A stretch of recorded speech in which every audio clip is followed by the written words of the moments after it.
প্রথম শ্রেণীর এক পিচ্চি মেয়ে এসে বলল, নিন চকলেট খান। মেয়েটি বলল, আমি জানি সম্পর্কে আপনি আমার বাসুর লাগেন। এটা শোনার পর মনে হলো আমাকে কেউ ফ্রিজ থেকে মাত্র বের করেছে। আমি বরফ হয়ে গেছি, কোনো নাড়াচাড়া নেই। স্বাভাবিক হয়ে বললাম, তা বাবু আমি তোমার বাসুর হলাম কিভাবে? পিচ্চি বলল, এ মা, আপনার ছোট ভাই আমাকে বিয়ে করলে আপনি আমার বাসুর হবেন না।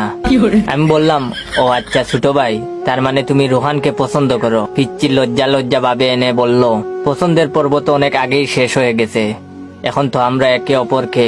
আমি অবাক হয়ে বললাম, একে অপরকে কি?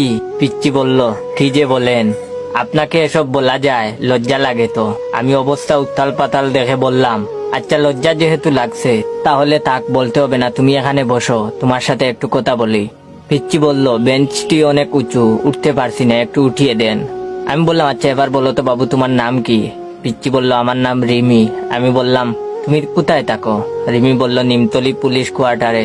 আমি হক চকিয়ে গিয়ে বললাম, তুমি পুলিশের মেয়ে? রিমি বলল, হ্যাঁ আমার বাবা পুলিশ। আমি মনে মনে বললাম, হায় রে ছোট মেয়ে, আর কোনো মেয়ে পেলি না? রিমি বলল, কিছু বললেন? আমি বললাম, না কিছু না। আচ্ছা রিমি একটা কথা বলো তো, তোমাদের পরীক্ষা না 3 ঘন্টা, তোমার 2 ঘন্টার মধ্যে পরীক্ষা দেওয়া শেষ হলো কিভাবে? তাছাড়া রুহানের পরীক্ষা তো এখনো শেষ হয়নি। রিমি বলল, আমি তো ইচ্ছে করে তাড়াতাড়ি লেখা শেষ করে রুহানকে খাতা দিয়ে এসেছি, এখন রুহান লিখছে, ওর লেখা শেষ হলেই তবেই তো আসবে। আমি একরকম আতঙ্কিত হয়ে রিমির দিকে তাকিয়ে রইলাম। কিছুক্ষণ পর রিমি বলল, এই যে বাসুর, দেখুন না জুতার ফিটে খুলে গেছে, একটু ঠিক করে দিন তো। আমি নিজেকে সামলে নিয়ে বললাম, হ্যাঁ দিচ্ছি। আর বললাম, আচ্ছা রিমি তোমাকে নিতে আসে কে? রিমি বলল, আমাকে আমার আম্মু নিতে আসেন, আম্মু ব্যস্ত থাকলে আপু নিতে আসে।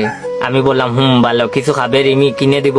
রিমি বলল, না কিছু খাবো না, সকাল থেকে অনেক কিছু খেয়েছি, আমার বয়ফ্রেন্ড রোহান কিনে দিয়েছিল, ক্যাডবেরি খেতে ইচ্ছে করছিল না, তাই তো আপনাকে দিলাম খাওয়ার জন্য। আমি আহম্মকের ভঙ্গিতে বললাম, এই ক্যাডবেরি তোমাকে রোহান কিনে দিয়েছে? রিমি স্বাভাবিকভাবে বলল, হ্যাঁ রোহান তো আমাকে অনেক কিছু কিনে দেয়, আইসক্রিম, জুস, চকলেট, অনেক কিছু, এজন্যই তো রোহানকে আমি এত ভালোবাসি। রিমি ভালোবাসি বলে দুহাত দিয়ে চেহারা আড়াল করলো। বিষয়টি এমন যে কথাটি বলে রিমি খুব লজ্জা পেয়েছে।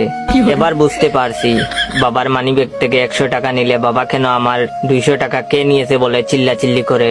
হায় রে মতিউর সাহেব, আপনার 2 ছেলে, দুটোই চুর বের হলো, কি আর করবেন, সবই আপনার কপালের দোষ। একদিন স্যার বল্টুকে জিজ্ঞেস করলেন, বল্টু তুমি বড় হয়ে কি করবে? বল্টু বলল, বিয়ে করব স্যার।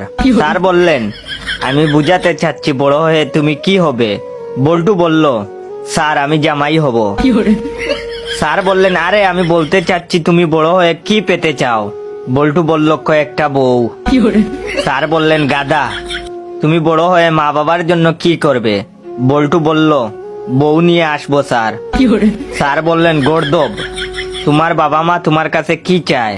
বল্টু বলল, নাতি নাতনি স্যার। স্যার বললেন, ইয়া খুদা, তোমার জীবনের লক্ষ্য? বল্টু বলল, স্যার আমার জীবনের লক্ষ্য একটাই, বিয়ে করা। ভিডিওটা কেমন লাগলো অবশ্যই কমেন্ট করে জানাবেন। আর আমার জীবনের একটাই লক্ষ্য, যদি এই ভিডিওটা দেখে আপনাদের হাসি আসে তাহলে আমার এই ভিডিওটা আপনার 10 জন বন্ধুকে শেয়ার করবেন, কারণ লাইক কমেন্ট শেয়ার না আসলে ফানি ভিডিও বানানোর আগ্রহ থাকে না। অবশ্যই আমার এই ভিডিওতে 10,000 লাইক, 500 কমেন্ট কমপ্লিট করে দিবেন সবাই। ধন্যবাদ।